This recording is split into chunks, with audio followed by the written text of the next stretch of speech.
एक series start किया है जिसका आज हम लोग पार्ट 2 या क्लास 2 करने जा रहे हैं। एक्चुअली हम लोगों ने झारखंड एकेडमी काउंसिल के तरफ से जो सेट आया था अकाउंट्स का, उसका हम लोग सेट सॉल्व कर रहे हैं। ये सेट नंबर 2 है और क्वेश्चन का कुछ फॉर्मेट में कहूँ तो वो इस तरीके से है। 14 क्वेश्चन के फॉर्मेट्स हैं। हर क्वेश्चन जो है वो 1 मार्क्स का है। 4 ऑप्शन में से आपको एक ऑप्शन का जो है वो करेक्ट करना है और इसमें किसी तरीके का कोई नेगेटिव मार्किंग आपको नहीं होगा। तो इसका सेट का 1 का सोल्यूशन अगर आपको देखना है तो आप हमारे चैनल पे जा कर के देख सकते हैं। और ये जो मैं क्वेश्चन अभी सॉल्व करूँगी इसका मतलब कि आंसर किया हुआ पीडीएफ अगर आपको चाहिए तो आप हमारे टेलीग्राम चैनल से जुड़ जाइएगा, जिसका लिंक आपको डिस्क्रिप्शन बॉक्स में मिल जाएगा। तो शुरू करते हैं हम अपनी क्लास को। और क्वेश्चन नंबर 1 में हमसे पूछा गया है, अगर in the absence of partnership agreement the profit और losses of the firm are divided in. अगर एब्सेंट है पार्टनरशिप अग्रीमेंट तो हम लोग कैसे बांटते हैं उसको? Equally. In the absence of partnership deed, interest on capital will be given to a partner at 8, 6, 2 और none of this।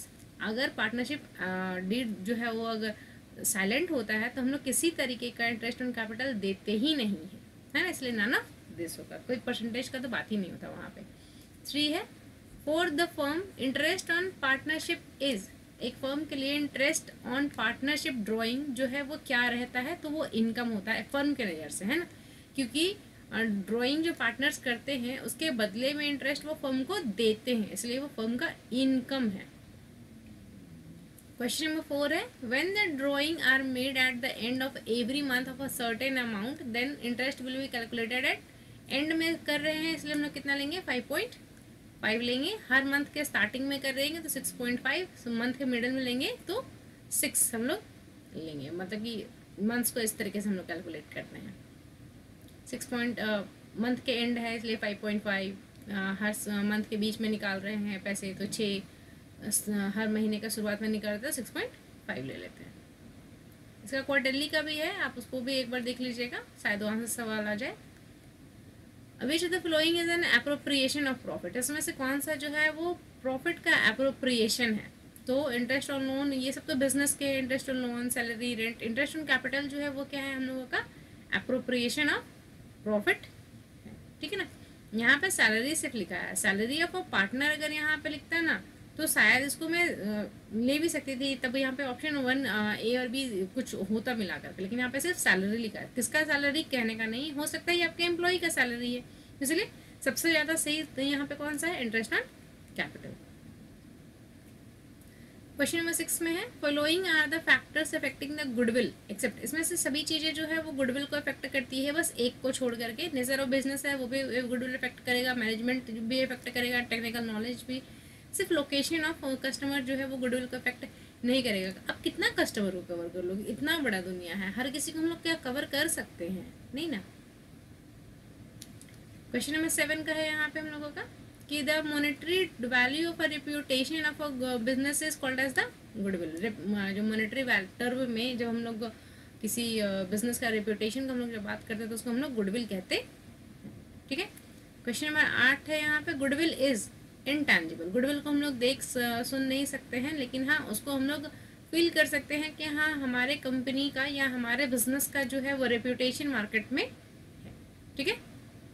Question number 9 का यहाँ पे है कि क्वेश्चन है, प्रॉफिट और लॉसेस जो है वो लास्ट 3 ईयर का हम लोगों को दिया हुआ है, सारे पॉजिटिव में तो सारे प्रॉफिट ही हैं। गुडविल जो है वो हम लोगों को कैलकुलेट करना है 2 ईयर परचेज पे, और एवरेज प्रॉफिट हमको निकाल करके एवरेज प्रॉफिट मेथड से करना है। तो एवरेज प्रॉफिट हम लोग सबसे पहले तो निकालेंगे, तो एवरेज प्रॉफिट के लिए क्या कर देंगे हम लोग? 6,000 प्लस 13,000 प्लस 8,000 बाई 3, ठीक है। तो इससे हम लोगों को क्या निकल लेगा? Average profit. कैलकुलेट कर लेते हैं, तो 6,000 प्लस 13,000 प्लस 8,000, तो ये हम लोगों का हो गया 27,000। 27,000 डिवाइडेड बाई 3 करेंगे तो यहाँ पे मेरा कितना आ जाएगा? 9,000। गुडविल क्या बोला है? एवरेज प्रॉफिट से निकालना है। परचेज ऑफ ईयर कितना है? 2 है, तो गुडविल इज इक्वल टू हम लोगों का कितना हो जाएगा? 9,000 इंटू 2 इज इक्वल टू 18,000। अब इसको आप यहाँ पे इसके जगह इस पे अगर वो बना रहे होते मतलब कि नॉर्मल में जो ऑब्जेक्टिव नहीं होता तो यहाँ पे आप लिख लेते average profit into year of purchase. यहाँ पे हम लोग purchase number of year of purchase यहाँ पे हम लोग लिख देते। फिर आता यही चीज़, लेकिन हाँ बस वहाँ पे प्रेजेंटेशन थोड़ा सा करना होता है, इसलिए ऑब्जेक्टिव है तो प्रेजेंटेशन का कोई लेना देना नहीं, हम लोगों को बस अपने आंसर से मतलब है, इसलिए हम लोग सिर्फ आंसर फटाफट निकालते चलेंगे। क्वेश्चन नंबर 9 है यहाँ पे हम लोगों का, excess of credit side over the debit side of revaluation. अगर हम लोगों का एक्सेस हो जाता है क्रेडिट साइड में डेबिट साइड से रिवैल्यूएशन अकाउंट बनाने समय में, तो ये हम लोगों के लिए क्या होता है, तो ये हमारे लिए क्या होता है, प्रॉफिट होता है। रिवैल्यूएशन हम लोग कब बनाते हैं, जब नया पार्टनर आ रहा होता है तो, या फिर पार्टनर कोई छोड़ के जा रहा भी होता है तो भी रिवैल्यूएशन अकाउंट बनाते हैं। Profit of the last 3 year are, मतलब कि 3 साल के प्रॉफिट जो है वो दिए हुए हैं। Value of goodwill at 2 purchase year of average profit. Average profit method से फिर से हम लोगों को बनाना है, तो एवरेज प्रॉफिट हम लोगों को निकालना होगा। Average profit is equal to what, 42,000 plus 39,000 plus 45,000 by 3 साल है, इसलिए यहाँ पे बाई 3 कर देंगे। ठीक है, पहले इसको हम लोग जोड़ते हैं। इसको जोड़ करके मेरा आ जाएगा लगभग, जोड़ के निकाल ही लेते हैं इसको।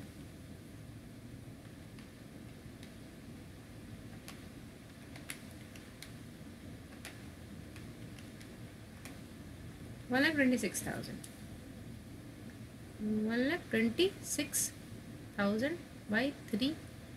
अब इसको अगर हम लोग करेंगे तो इसका आ जाएगा मेरा आंसर 42,000। ठीक है, इसको डिवाइड करेंगे तो 4 के यहाँ से 3 चौके 12, 3 दूनी 6, तो 42,000 आ जाएगा। तो गुडविल अगर हमको जब इसको करना होगा तो हम लोग कितना हो जाएगा, 42,000 इनटू परचेज ऑफ ईयर कितना है 2, तो यहाँ पे मेरा कितना हो जाएगा 84,000। आंसर मेरा बी आएगा। क्वेश्चन नंबर 12 में है, यहाँ पे ए बी सी जो है वो पार्टनर है, उन्होंने सी को 1/5 के लिए एडमिट किया है। सी जो है 1,20,000 लाता है। हम लोगों को बताना क्या है कि net worth of the firm हम लोगों को बताना है ना। तो इसको निकालने का आप लोगों को पता है कि किसी भी पार्टनर, जो भी पार्टनर नया वाला शेयर ला रहा है तो उसको अगर हम लोग इन्वर्स कर देते हैं अपना, तो हम लोगों का नेट वैल्यू ऑफ फर्म हम लोगों को पता चल जाता है, net worth of the firm पता चल जाता है ना। तो ये 1/5 के लिए कितना ला रहा है, ये अपना 1/5 के लिए कितना ला रहा है, 1,20,000।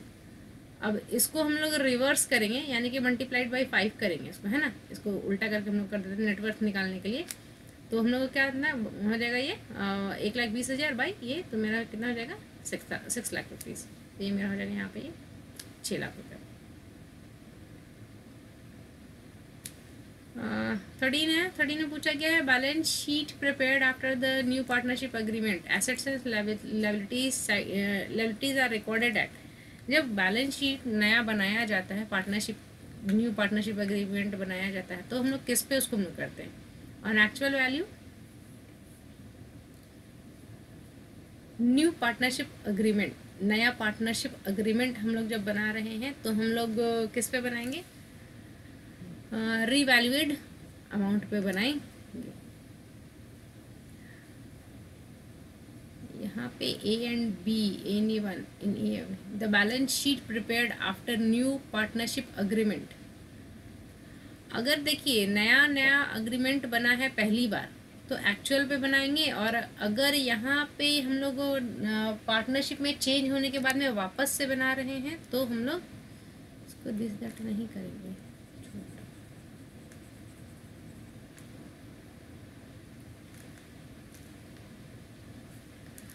तो यहाँ पे हम लोगों को क्या पूछा गया है ना कि पार्टनरशिप में जो है हम लोग जो बना रहे होते हैं तो बैलेंस शीट के समय में हम लोग अपने एसेट्स और लायबिलिटी को कैसे रिकॉर्ड करेंगे। तो सबसे पहले है कि यहाँ पे है कि हम लोग एक्चुअल वैल्यू पे करेंगे। यहाँ पे अग्रीमेंट बोला गया कि नया अग्रीमेंट बन रहा है, यहाँ पे फर्स्ट टाइम बन रहा है या मतलब कि पार्टनरशिप में अंदर में चेंज होने के बाद में रिवैल्यूएशन होने के बाद बन रहा है, ऐसा कुछ नहीं कहा गया। तो यहाँ पे हम लोग ये दोनों में से any of A and B ले सकते। ठीक है, क्वेश्चन नंबर 14 है यहाँ पे, the amount of goodwill is paid by the new partner, जो अमाउंट ऑफ गुडविल जो नया पार्टनर ला के देता है वो हम लोगों का क्या होता है, for the payment of capital, for the payment of sharing the profit, for the purchase of asset and none of this. मतलब क्यों ला के देता है, तो अपने लिए वो शेयर जो बिजनेस में होता है उसके लिए वो ला करके देता है, मतलब एक तरीके से वो कंपनसेशन देता है जो पार्टनर्स ऑलरेडी जो एग्जिस्टिंग होते हैं उनको, कि हम आपसे अगली बार से आपके प्रॉफिट में हिस्सा लेने वाले हैं, तो उसके लिए वो होता है। कैपिटल एसेट्स वगैरह के लिए नहीं हो सकता ना, क्योंकि एसेट वगैरह के लिए तो वो अपना पूंजी लेके आया ही है ना, तो एसेट में उसको नहीं हो सकता, तो हम लोग वहाँ पे उसको प्रॉफिट के लिए कहेंगे। क्वेश्चन नंबर 15 में है ABC जो है वो पार्टनर है, प्रॉफिट शेयरिंग रेशियो जो है वो लोगों का ये दिया हुआ 4-3-2। डी जो है वो एडमिट किया गया है 1 बाय शेयर के लिए, तो न्यू प्रॉफिट शेयरिंग रेशियो क्या हो जाएगा। तो यहाँ पे मैं बस सिंपली सॉल्व कर रही, इसमें बहुत ज़्यादा मत सोचिएगा कि मैं स्टेप बाय स्टेप पर्टिकुलरली बना के दिखाऊंगी आपको, बस सिंपली हाँ आंसर निकाल के दे। जैसे कि पूरे फर्म का शेयर कितना होता है, 1 होता है, 1 - 1/10 कर दिए, है ना, तो ये मेरा आ गया कितना 9/10, यानी कि पूरे फर्म एक था उसमें से 1/10 जो है वो तो सी लेके चला गया, और सॉरी डी लेके चला गया, तो बचा कितना 9/10। अब कोई पार्टनर अपने में से तो दे नहीं रहा है, यानी कि ये 9/10 जो है इसी को पार्टनर्स जो है वो अपने ओल्ड शेयर में बांट लेंगे। तो ABC जो भी है लोगों का ABC है और D है, तो A कितना था पहले से 4, 4 3 7 2 9, उसका कितना था 9/10, यानी कि इसी अपने हिस्से को पुराने वाले को ही लोग क्या करेंगे, जो भी उनका था जो बचा हुआ हिस्सा है इसको लोग अपने पुराने प्रॉफिट शेयरिंग रेशियो में बांट लेते हैं। तो 3/9 इंटू 9/10 करेंगे, यहाँ पे सी का हो जाएगा 2/9 इंटू हम लोगों का 2/9 और सॉरी 9/10 यहाँ पे है, तो 9/9 कट गया तो बच गया कितना यहाँ पे 4/10, फिर से 9/9 कट गया तो बच गया यहाँ पे 3/10, फिर इस यहाँ से 9 से 9 कट गया तो बच गया हम लोगों का 2/10। डी का तो है वो 9/10 तो है। अब सबको अगर हम लोग लिखे एक जगह पे तो 4 3 2 और 1 देखिए है ना, बाई 10 सब में हम लोग लगा सकते हैं नीचे का, तो 4 3 2 1 इसका आंसर है। क्वेश्चन नंबर 16 है, यहाँ पे पूछा गया है कि XYZ जो है वो पार्टनर है किसी प्रॉफिट शेयरिंग रेशियो में, उन लोगों का रेशियो कितना था 3-5-1 का रेशियो था। Y जो है वो रिटायर हो रहा है और उसका शेयर जो है वो सिर्फ Z ले रहा है, find out the new profit sharing ratio. अब यहाँ पे पर्टिकुलरली जब कह दिया है कि सारा का सारा शेयर Z ले रहा है, तो फिर X में तो कुछ ऐड होगा नहीं, तो X का जो शेयर क्या था 3, 5 3 8 1 9, तो 3/9 तो ये रहेगा ही रहेगा X का जो भी है। Z का शेयर पहले से कितना था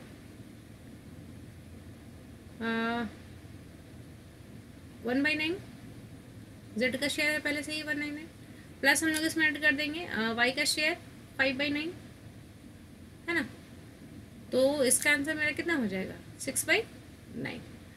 अब ये हम लोगों का कितना है 3 है, नया वाला हम लोगों का कितना आ गया है 6 है, इसको अगर हम लोग आपस में कट करें तो 1:2 रेशियो आ जाएगा, तो इसका आंसर मेरा ए हो जाएगा। ठीक है,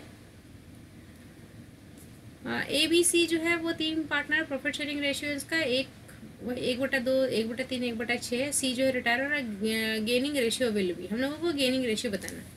तो सबसे पहले तो यहाँ पे हम लोगों को देखना है ना कि ये जो शेयर है इसका सभी का बेस जो है वो सेम नहीं है, सबको पहले बेस को सेम करेंगे। तो ए है, बी है और सी है। सी रिटायर हो रहा है इसलिए सी पे ज़्यादा ध्यान नहीं देते। 1/2 है तो, और इसका कितना है 1/3 है, इसका 1/6। ठीक है, अब सबका बेस को सेम करेंगे, यानी कि एलसीएम निकाल लेंगे एक मतलब कि 2 3 और 6 का, 2 3 6 का एलसीएम निकालेंगे तो मेरा 6 ही आ जाएगा, ये 6 हो जाएगा, तो ये मेरा ऊपर में 3 हो जाएगा, क्योंकि 2 को कितना से मल्टीप्लाई करेंगे तो 6 हो जाएगा 3 से, तो सेम अमाउंट से हम लोग ऊपर में मल्टीप्लाई करते हैं तो ये 3 हो गया। 3 को कितना से मल्टीप्लाई करेंगे तो 6 हो जाएगा, 2 से, तो नीचे में तो 6 रहेगा ही रहेगा, ऊपर में कितना हो जाएगा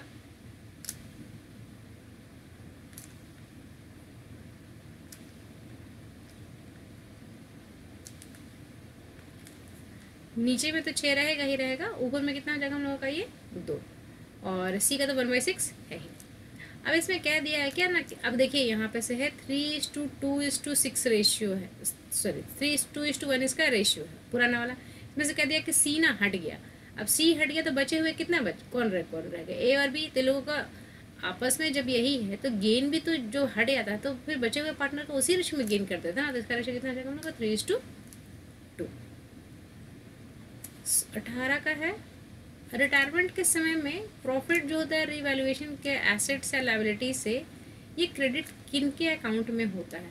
तो जितने भी पार्टनर्स होते हैं ना ओल्ड प्रॉफिट शेयरिंग रेशियो में अपना उन लोग अपना पैसा को बांट लेते हैं, all partners in their old profit sharing ratio. Remaining partner ये सब बेकार है, पढ़ने का भी नहीं है। फर्स्ट ऑप्शन में हम लोग का आंसर मिल गया। क्वेश्चन नंबर 19 है gaining ratio is called as the calculated. Gaining ratio हम लोग कैलकुलेट कब करेंगे, जब कोई आता है पार्टनर तो हम लोग को सेक्रीफाइस होता है, तो कोई रिटायर करेगा तो हम लोगों को क्या होगा कि गेन होगा। डिसोल्यूशन पे तो खैर बिजनेस ही बंद हो जाता है, तो वहाँ पे गेनिंग और सेक्रीफाइसिंग का कोई मतलब कि सवाल ही पैदा नहीं होता है। क्वेश्चन नंबर 20 है profit and losses on revaluation at the time of retirement is shared by. Profit and loss जो है रिवैल्यूएशन का रिटायरमेंट के समय में वो किनके द्वारा जो है वो बांटा जाता है, तो ऑल पार्टनर्स है ना, जितने भी होते हैं रिवैल्यूएशन में सभी पार्टनर्स जो है आपस में बांटते हैं। सेम इसी तरीके का सवाल हम लोगों को ऊपर में भी पूछा गया था। क्वेश्चन नंबर 21 में है on retirement of partner retiring partners capital account will be credited with. अगर कोई पार्टनर जो है अगर वो रिटायर कर रहा है तो उसका अकाउंट को हम लोग किससे क्रेडिट करेंगे, his or her share of goodwill, goodwill of the firm, share of goodwill of the remaining partner, or none of this. None of this तो नहीं होगा, यहाँ पे से मेरा क्या हो जाएगा कि उसका जो भी शेयर हो रहेगा गुडविल का सिर्फ वही देंगे, पूरे फर्म का गुडविल उसको देख के थोड़ी हम लोग भेज देंगे, क्योंकि अगर उसके साथ में बाकी लोग भी तो मेहनत की है ना, अकेले थोड़ी मेहनत कर रहा था। शेयर ऑफ गुडविल आर मतलब कि share holder of company are क्या होते हैं, owners. Balance of forfeited share account reused for forfeiture are transferred to, है ना, मतलब कि फॉरफीट हम लोग किए, ठीक है ना, फॉरफिट करने के बाद में हम लोग फिर से रीइशू भी कर दिए, और उसमें से भी अगर फिर से पैसे बच जाते हैं, फिर भी पैसे बचे रह जाते हैं, तो हम वहाँ उसको हम कहाँ भेज देते, कैपिटल रिजर्व अकाउंट में भेज देते, ठीक है।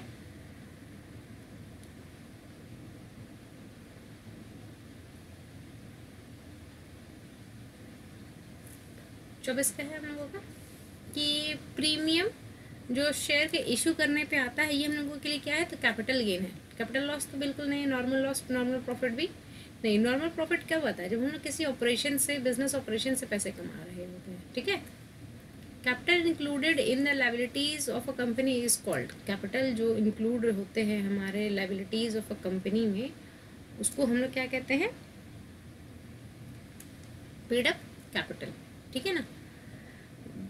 क्योंकि ऑथराइज्ड कैपिटल, इशूड, सब्सक्राइब्ड, ये सारे कैपिटल जो है ये हम लोग बस लिखते हैं, इसको हम लोग कैलकुलेशन में इस्तेमाल भी नहीं करते, ये बस लिखा हुआ देने में कि हाँ इतना ऑथराइज्ड कैपिटल था, इसमें से इतना इशू किए, इसमें से इतना सब्सक्राइब हो गया। एक्चुअली में जो अमाउंट ऐड होता है ना लायबिलिटी साइड में, उसमें हम लोग कौन सा रखते हैं, पेड अप कैपिटल को ही रखते, ठीक है। 26 का है which of the following is registered capital of the company. कौन सा जो है वो कंपनी का रजिस्टर्ड कैपिटल है ना, registered capital of a company. तो ऑथराइज्ड कैपिटल को हम लोग बोलते हैं रजिस्टर्ड कैपिटल, ठीक है, कि जितना हम लोग पैसा को ऑथराइज करवा रहे होते हैं वही हम लोगों का रजिस्टर्ड होता है, ठीक है। Which statement is used before the issue of share. इसमें से कौन सा स्टेटमेंट जो है वो शेयर इशू को शेयर करने से पहले निकाला जाता है। तो सबसे पहले हमारा क्या आता है, प्रोस्पेक्टस आता है, आर्टिकल ऑफ एसोसिएशन और मेमोरेंडम ऑफ एसोसिएशन जो है ना, ये हम लोग बिजनेस सॉरी ये शेयर इशू करने के बाद भी मार्केट में ला सकते, पहले लाने का उसका कोई ज़रूरत नहीं होता है। उसमें बस ना जो मेमोरेंडम ऑफ एसोसिएशन और आर्टिकल ऑफ एसोसिएशन में बस चीज़ें बताई हुई होती हैं कि कंपनी का रूल क्या है, किसमें कितना शेयर है कंपनी के बारे में, ठीक है, तो वही सब है। 28 में हम लोगों का पूछा क्या गया, शेयर कैपिटल अकाउंट क्या होता है, शेयर अलॉटमेंट अकाउंट क्या होता है। शेयर अलॉटमेंट अकाउंट हम लोग के लिए क्या होता है, पर्सनल अकाउंट होता है। Dividend are usually paid on तो हम लोगों को किस पे पे किया जाता है, पेड अप कैपिटल पे डिविडेंड पे किया जाता है, क्योंकि जितने पैसा कंपनी में बिजनेस में कोई लगा रखा है तो उसी को ना देंगे। हमने मांगा, किसी से कॉल्ड अप किया, वो दिया ही नहीं, उसको हम लोग डिविडेंड क्यों देंगे। 30 क्या है, for feature of share result in the reduction of, हम लोग जब शेयर को फॉरफिट करते हैं तो उसके वजह से हमारा क्या होता है ना कि पेड अप कैपिटल जो है वो कम हो जाता, ठीक है ना। बाकी इसमें से ऑथोराइज्ड कैपिटल तो कम नहीं होगा, फिक्स्ड कैपिटल भी कम में नहीं होगा, कैपिटल रिजर्व कैपिटल भी कम नहीं होगा, ठीक है ना। 31 में है, under the provision of companies act 2013 companies can issue equity share, preference share, equity and preference share. ये सी ज़्यादा अच्छा है, कंपनीज जो दोनों कुछ इशू कर सकता है, इक्विटी भी और प्रेफरेंस भी।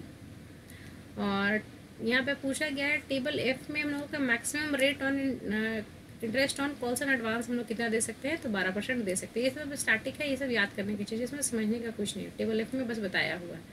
शेयर एप्लीकेशन अकाउंट जो है हम लोगों का क्या है, पर्सनल अकाउंट है, अलॉटमेंट है, एप्लीकेशन है, ये सारे जो है हमारे क्या है, पर्सनल अकाउंट है। अगर यहाँ पे कॉल्ड अप भी रहेगा तो भी पर्सनल डाल देना आप लोग।